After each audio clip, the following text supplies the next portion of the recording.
And we're live. Hi guys, sorry about that. Now, let me start again. Hi guys, welcome to Full Time Devils. I'm Adam McCullough. This is tomorrow's transfers today.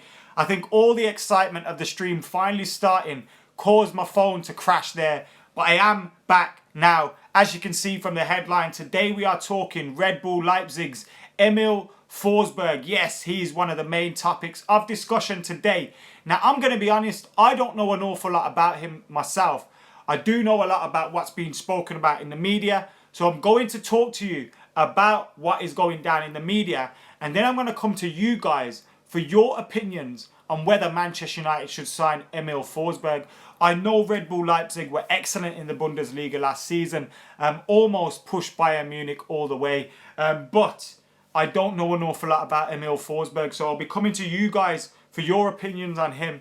But that is at the end of tomorrow's transfers. Today's show, we'll be bringing you Thursday's back pages and the Stars back page. The Stars back page for tomorrow is saying Jose Mourinho is relying on Zlatan Ibrahimovic coming back before Christmas. Yes, he's holding out on the big Swede being a Manchester United player again before Christmas. Now we know he's training with the club despite the fact he is not under contract at the club, so he's getting his fitness back, he's doing his physio work, and he's sorting all that side of things out, and he's getting himself ready for the middle of the season. I would say that the main part where it really gets juicy, you know, December onwards, those Christmas fixtures. So it looks like United fans could have a big Swedish Christmas present of Zlatan Ibrahimovic, and Jose Mourinho is counting on it. Now with Manchester United having Lukaku, who can play that number 9 position, Rashford, Marshall, we are light up top. Also, with us losing so much in terms of experience over the last couple of years, Wayne Rooney leaving this summer, Manchester United are light on leaders, light on experience, light on that proper winners mentality, people that can count their medals out and say, you better respect me. And Zlatan Ibrahimovic is another one of those players. Paul Pogba was speaking recently about how he's still a big influence in the changing rooms and he's still a big influence on the training pitch for Manchester United, despite the fact he's been out injured. And Romelu Lukaku, when he spoke about his shirt number, I thought it was a bit odd. But when he spoke about his shirt number, he said, I had to ask Zlatan Ibrahimovic if I could take the number 9. Now, I think Zlatan didn't want to keep the number 9, as not to put the pressure on himself. Why stand in the way of Lukaku of, you know, taking the number 9 when he's the long-term guy that's going to be up front for United? But Zlatan could come in for those final 6 months of the season and absolutely smash it. Jose's been talking about how he's got unfinished business. And if he can recover from this knee injury, it looks like a bad one. But I've seen all his videos where he's still training. And he looks like he's up for the battle. If that doesn't affect him too much, of course it will at his age. If that doesn't affect him too much, then he still has something to offer Manchester United.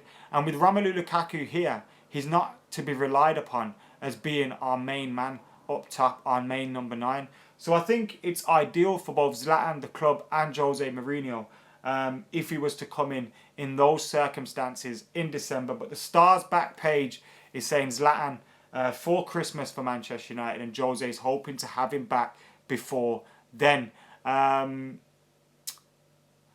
Ben says, now I want Zlatan back. We finally got rid of Rooney, now you want Zlatan back. I'm reading out the news, mate. And also, what you've got to think about as well, Zlatan's going to be coming in. He's not going to be expected to be starting every game. He's going to be on the bench most of the time. Lukaku ain't going to be on the bench most of the time. So, I'd rather have Zlatan coming back in January than signing someone like fucking Javier Hernandez as a squad player. Someone who hasn't even got a first touch. At least we know Zlatan can do it for United still. He did it last season.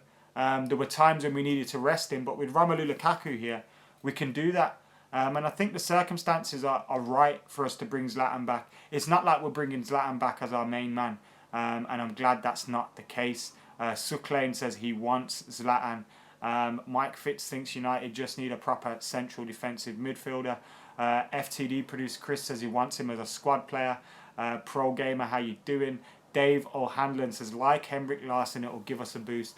Yes, mate. Remember King Henrik when he arrived? And he scored in every competition. I think he scored 4 goals, and it was in the League Cup, the FA Cup, Champions League and Premier League. He scored against Watford, scored against Villa in the FA Cup.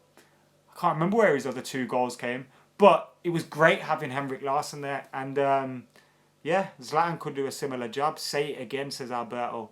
Zlatan, a squad player, says Mohit. Ben says, why is the hostile comments about Chicharito? I don't know, I just fell out of love with him a little bit towards the end of his United career, mate. We have Marshall, we don't need him, says Sultan. Wizardly Wang says, dab. No one's dabbing here, mate. Any news on Alexis, says Yellow. Yeah, he's not signing for United. How's that for your news on Alexis? Lindelof and Bailey, or Smalling and Bailey. We'll talk about the game a little bit later on today. Because Stephen Arson has gone AWOL, I'll be covering him on the team news stream, but that's all I'm doing tonight. I'm not covering the game for Full Time Devils. Stephen Arson will be doing his Matchday Steve stuff all over Facebook, Instagram, Twitter, Snapchat, and YouTube after the game as well. So I'll just be with you for the team news stream.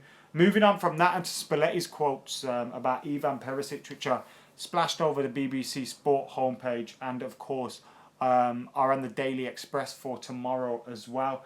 And Spalletti's been quoted as saying, if there was an offer that was difficult to reject, he'd let Ivan Perisic go. Now, people have got giddy by this and thought, oh, he's inviting offers. But I've seen the interview and it doesn't seem like he's inviting offers at all. All he's saying is pretty much the case that has been the case for the whole time. They want ridiculous money for Ivan Perisic, and it looks like it's turned Manchester United away. I don't think we're going to be getting Ivan Perisic anymore. They've been making crazy demands in terms of fees and in terms of getting Anthony Martial and stupid shit like that. And I think that could have made Manchester United think, you know what, forget this. We don't need to be in for this with Ivan Perisic. But who knows, we could make a late swoop. Spalletti's saying if we make an offer that's difficult to reject, they'll take it because they know they can replace him. So they're open to it, but I think they're open to United paying stupid money, and I'm hoping United don't do that. AK says he would like Forsberg, and we'll be talking about Forsberg next because I'm sick of talking about Ivan Perisic. We will now move on to Forsberg. Ilias says Forsberg got the most assists of all the top leagues in Europe, and some of you say he is not United quality. Ace D says, how about this? If we win the treble, you will dab. Yes, if we win the Champions League, Premier League and FA Cup this season, I will dab at the end of the season in my final review of the season. More signings equals worse team dynamics, says Jake. I think we do need a few players in a few positions to bulk the squad up a little bit. I think we are a bit thin, and if we got an injury or two like we did last season, then we'd be absolutely done over. Anyway, moving on to this Emil Forsberg news, and a lot of the British papers have picked it up as it's been reported in Calcio Mercato over in Italy. Now, they were writing an article about Ivan Perisic and how that move had fallen through, and they said United are targeting RB Leipzig's winger, 25-year-old winger Emil Forsberg. Now, as some of you guys have just said, who did fantastically well for RB Leipzig in the Bundesliga, who had a great season last season. But I haven't watched him an awful lot. I've seen him once or twice. Not a great deal to be able to make a proper judgment on him, and not a great deal to make a judgment on whether he's actually worth the £44 million that Calcio Mercato are saying we're going to bid for. Now, Buskerud says Forsberg sucks. Robert says, who the F is Forsberg? Forsberg is very good, just not fast, says Batman Keeney. Sign Perisic, says Egbatola. Forsberg has a fantastic right foot, says Rackamafone. Forsberg was voted number 6 in Bundesliga last season, says Samuel. Everyone who doesn't know Forsberg are ignorant EPL fanboys. If you don't, not really, you just don't know him. I'm not going to make a judgment on him, unless you mean the people who are totally writing him off. Elliot's never heard of him. And someone says, bring in Renato. And Coco says, Andres Pereira greater than Renato Sanchez. Nice work, mate. I'd rather give Andres Pereira a chance rather than signing someone like Renato Chances, who's failed to impress at Bayern Munich. So, mixed opinions on Emil Forsberg then. I know Statman Dave absolutely loves him, but then Statman Dave is a little bit of a hipster, and he gets these hipster tendencies over some players in the Bundesliga and stuff. So, I'm not too sure, but keep getting your comments in below. Anyway, guys, this has been tomorrow's transfers today. We've been talking Zlatan, we've been talking Perisic, and we've been talking Emil Forsberg. Now, in 20 minutes' time, I will be back for the team news stream. on Full Time Devils. So make sure you keep it locked. Make sure you subscribe. And I'll see you in a bit. See you later.